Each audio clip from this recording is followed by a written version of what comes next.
and God's hand is on us, not on Israel, and not on the Muslims. We have the manifest destiny, Nick Fuentes, and you're going to be seen in the history books as one of the key harbingers, or John the Baptist, of what is about to happen.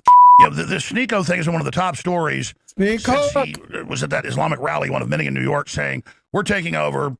Every home will be Islamic, which is the Quran. It's a manual. Never. Pedophilia and marrying 9-year-olds and Muhammad being gang. 30 black men to get their seed. I'm not kidding. That's in there. Again, Nick Fuentes and Alex Jones are calling for a complete purge of everything anti-Christian. That includes Israeli, Muslim, and Asian cucks. Take a look at this. That's what it is. It's a nightmare situation. Just because we're upset with Israel and don't like what Israel's doing doesn't mean we're on board with Islam. And Nick's been talking a lot about that lately, and we're going to get to that. This is the beginning of the beginning, and I predict into the future that you're going to see Christian nationalism that Nick's been predicting for a decade explode, and it is the future. No, we didn't start it, we finish it. And I predict that we are in the beginning of the second great crusade. That's coming up later with the Sneako coverage as him just being a mile marker that, oh, the new crusades, you can mark this as when the boiling begins. It's here. Let's get in, Torius. It may take 50 years, but I can feel it. Nick Fuentes. I hope it is. I hope it's the beginning of a Christian revival, but I think we have to first start with awakening a consciousness within America about what our civilization is. And this is why I think it's really meaningful, because it's sort of interesting that for a couple of years, you had the Zionists who mostly control the Republican Party and the right wing. Obviously, they have influence among the Democrat Party. We recognize, though, that Netanyahu and his Likud government, they have a very special play with the Republican Party, very special relationship with the Trump family in particular, but also the Republican Party in general. And it's interesting how the only way it's been acceptable for the past few years to be contrary to this influence of Israel and recognize Israel as a distinct civilization. Jewish civilization, Israel, it's the Jewish religion, it's the Jewish ethnicity, it's the Jewish culture. That's really separate and distinct from Europe and from Christendom. It's different from Europeans, it's different from Christianity, different ethnicity, different religion. The only way to meaningfully oppose the influence of this foreign civilization in America so far has been really to side with Muslims. That seems to be the most That's like the overwhelming, loudest voice in the room is Free Palestine from the river to the sea, promoting the Muslim religion. And what I try to promote, contrary to both of these things, is that we actually have a role in all of this. We are a distinct, separate civilization. We shouldn't be dominated by Israel and by this inside of America, New York City, LA, and Miami. We also shouldn't be dominated by Muslim civilization. We also shouldn't be dominated by, let's say, the Saudis, the Qataris, Iran, these other countries. We are Christians. We are. I 1 trillion percent, just interrupt, agreed. When I say crusade, I mean the beginning of the renaissance of rediscovering our identity, not bowing, not cucking, becoming territorial again,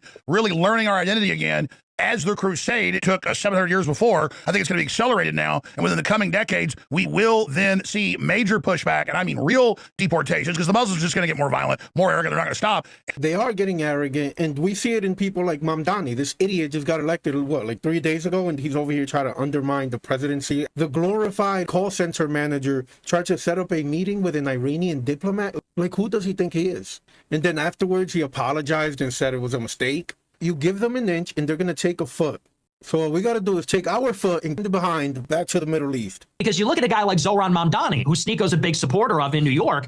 Mamdani is a Muslim, but Mamdani also has drag queens in the city council doing their voguing, doing their dance for Gay Pride Month. And you'll have these DSA candidates backed by a Muslim, and they support queer liberation and feminism and the rest of it. And you say, how do you reconcile Islam? How do you reconcile Orthodox Islam, which is deeply reactionary and conservative in terms of sexual morals and things like that, with leftism, which is queer liberation and feminism and the rest of it? What they have in common is they both hate America. What they have in common is they both hate whites, hate America, hate Europe and the colonial empires, maybe more than they resent each other. And so they're willing to put those differences aside and basically unite to say, we're going to stop the deportation of Muslims. We're going to tax the white people, give it to the non-white people, refugees welcome. We're going to end the wars, do all these things. That's effectively what they have in common. So that's the unholy alliance. And the problem is, like you talked about earlier, that's putting us in this dialectical position where it feels like you either are going to be right-wing and Zionist or you're going to be left-wing and Muslim. And I feel like people like you and I are stuck in the middle saying, I'm America first. I'm right-wing, I'm Christian. I think America has this white identity, and I want to put America first. And I don't necessarily want to bow to Israel. I don't want to bow to a third world invasion from these resentful third worldists either that just hate America and want to see it fundamentally reduced and have its wealth extracted from it and reappropriated and given to these, workers of the world, these suppressed indigenous people, formerly colonized people of the world. So I see that clip and it's basically, this is what we're up against in 2028. This is why I have this very difficult relationship with the GOP, because as we've talked about many times on the show and had really, I think, productive, interesting conversations. On the one hand, we have our criticisms of the GOP and we see where it's gone wrong. Obviously, the suppression of the Epstein files, the war in Iran, the failure to carry out mass deportations. And so we'd like to punish the GOP and put them on a better track. At the same time, if you don't have a Republican in office in 2028, are we going to get some kind of socialist? Are we going to get a third worldist socialist that wants to abolish ICE and open the prisons? And the way you got me to at least see your position and think maybe it's right is you're right statistically. If the Republicans lose big in the midterm, that'll make them behave better, get more back to their base. But more importantly, it's 90+% of the time, if we were to keep the House and Senate, then we will pretty much for sure get blamed for any problems and lose in 2028. So you're right. Lose that battle to win the war. That is really cold-blooded, realpolitik. But still, I instinctively just have a big problem, ever ceding anything to them. And also, we're not in the same cycles and patterns at a time of big change, so things aren't as sure now. But in general, I think your calculus is probably accurate overall. But we can speak to that. But let me just back up what you just said, because it's so important. Watching Sneako and the left, that's why there is this natural alliance for 50 years between Islam and communists and the left, is because they are fundamentally anti-Christian, anti-West. And if you really study Islam, and some of the countries don't put up with it, like Saudi Arabia, that are like ultra-Orthodox through their Wahhabite system, but most of the Muslim countries, Pakistan, Afghanistan, Egypt, you name it, is wildly homosexual or bisexual. Actually, the imams teach that you can have sex with men as long as you say you're sorry to Allah. You can always have sex with pre-boys. That's even in the Quran. So, and then you have the hadith written at the time. You have Muhammad wanting the power of 30 black men who rode and filled them with their power. So, I mean, this guy would be a top, gay. That's what was happening at Mecca and Medina. They took over, the area that was involved, the crossroads of the Silk Road, and the camel trains coming through, all of that. And so, the more you study Islam, the more sick it is, and just bizarre. And where the woman's like, it doesn't matter, she gets killed. I mean, it is the ultimate bizarre, ultra male supremacist, monotheistic thing. And then you have all these out with Palestinian flags at the Muslim events. They have women in hijabs that go to drag queen story time that we've covered, where they're putting half naked men are putting $50 bills in little strings. I mean, this is just freakazoid. So there's also kind of this idea of Christian conservatives that, Muslims oppose drag queen story time. Muslims oppose sexploitation of children. No, they oppose it being admitted. That's why they're the natural groups with the Pakistanis who are the worst on average to the sick people. 80% of Pakistani SA assaults, whatever, they don't report them because of, the prejudice due to the religious factors and all of that. I mean, this is a truly psychotic, schizophrenic religion, Nick Fuentes. Well, and what's more, it's false. It's a false religion. They're wrong. And it's interesting because somebody like Sneako and I, we had something in common because we're both criticizing the Gaza. Obviously, I think any decent person, Muslim, Christian, liberal, is a because we believe that, for Muslims, they believe that, this is a Muslim country. But for Christians and liberals, we believe in human rights. We believe in human dignity. We believe that people should be respected and so on. We believe we are the children of God. Truly, brothers and sisters, not slaves we were to against God. the influence of Israel, and we were against this conflagration in the Middle East in general. In fact, you're pro-Netanyahu. This is Ryan Grimm, a white male leftist at Drop Site News. And I replied to him on Twitter. I said, Ryan, are you really saying if we have a problem with this despicable human being that wants no borders, no prisons, no police, abortion on demand, she hates the American flag, so disrespectful. I said, if I have a problem with that, I'm pro-AIPAC, I'm helping Netanyahu. And to me, that encapsulates what is happening on the Israel critical side, which is the left is basically using that to bring all the people in the center into their radical 100%. cause. It's like a Trojan horse. 100%. And so I said, we need to start drawing some lines and saying, look, I'm America first. I'm not anti-Israel. I'm America first. And that makes me critical of Israel's influence, but it also makes me against communists, open borders, all the rest 100%. of that. 100%. And they successfully, with the help of the Israel Firsters, Mark Levin and Mitch Shapiro, because they make it, you're either for Israel or you're pro-Islam, pro-communist. This whole anti-Israel thing has gone way too far, and voices like Sneako are now trying to manipulate the conversation. And guess what? That's great for Sneako because he's a Muslim. But we are not Muslims. We are Christians. And we care about our people. And fuck you. And Sneako could go care about his own people over there. And so you're getting it from both sides. That fool a lot of people, but I see people waking up from that. But you're getting better and better. Such a young guy out there. I see you battling the culture wars everywhere. And more, you're like the mainstream.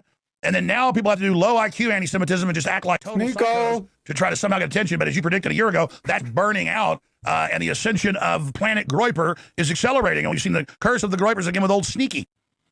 The grifting Yeah, cock. and he's really been a victim of the Groyper Curse. And so have the Muslims in the World Cup. I don't know if you saw what happened with Egypt the other day, but they blew their 2-1 lead in the last 10 minutes of the game. And Sneaky was crying about it in New York, literally weeping, tears falling out of his eyes. But this is twice this week, bro. This guy's having a midlife crisis at 25.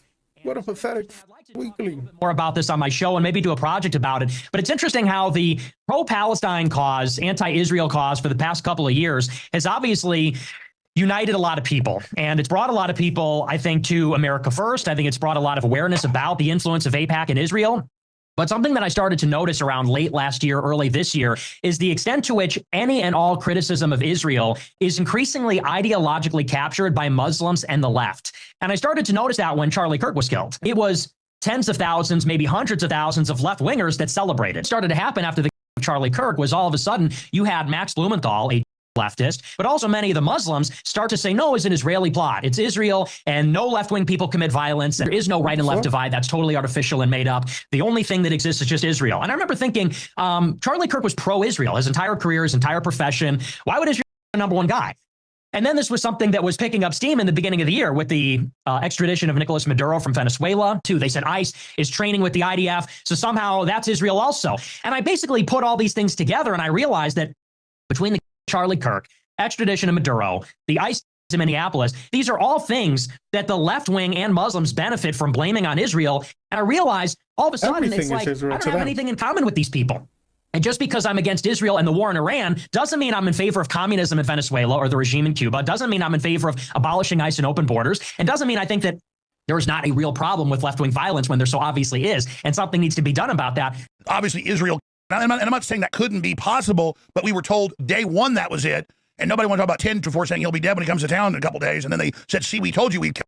And then we found out Kash Patel didn't want to interview them. I learned that from TPUSA at the top. Patel told him that. So I had a lot of issues and still do, but now Robinson's wearing the trans flag. They have the DNA, they have all this, and now they have the video of him, as they said they did, with the gun in his leg, clearly going up, to the top of the building, and all of it. And for everybody that said, no, absolutely, Israel did it, or, absolutely, they're going to look foolish as more and more of this comes out. Now, I've said a lot of the official story doesn't add up. The bullet not going through, all of that, the FBI confirmed, the contractor went public, saying we wanted all concrete scooped out under where he was 4 feet in 2 days. We want it covered up. Well, if bullets didn't hit that, what are you doing? A lot of weirdness. We should all ask questions. But absolutely, this thing to then attribute everything to Israel every time. And then if you criticize, it's just lazy. Doing, they always say, "Oh, you're with Israel." They say it to you. They say it to me, and I'm like, "No, I don't want to be bitten by a rattlesnake or a cobra. I don't want to be shot in the head with a 357 Magnum or 12 gauge." It is a false equivalency to say you're either for Israel or you're for Islam. It's moronic. But we do get it from the neocons, the 1.3 billion Israel officially funded the last year for domestic propaganda. Coming after those of us that criticize Trump.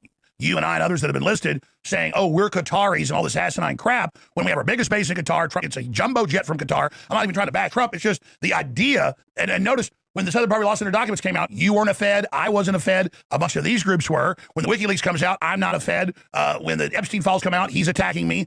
Files come out about them targeting you. And the truth is, the people they're claiming are Qatari agents and all the rest of this, that's not true. We're not Jewish agents. That's not true. We're America Firsters, indeed, in action. And that's why we're popular. And that should show the system where the future is. I want to